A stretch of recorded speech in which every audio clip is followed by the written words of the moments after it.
I think in the game's current state, you can just start with burst.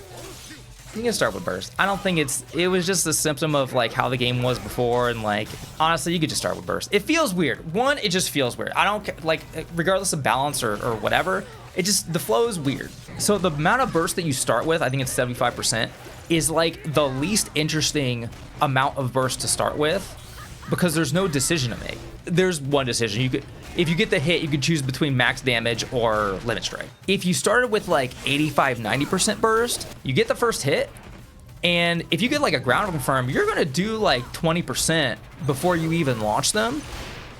And then right when you launch them, you're gonna do a jump cancelable move, or you're gonna have your, you know, assist out. Maybe you did a conversion, or you have freestyle and you have your other tag available. So now your opponent's taking some damage. They've taken like 15, 20%, and they're in a state where they just got burst, but their opponent could bait their burst. So now everybody has to, you know, you can bait burst, you can not bait burst.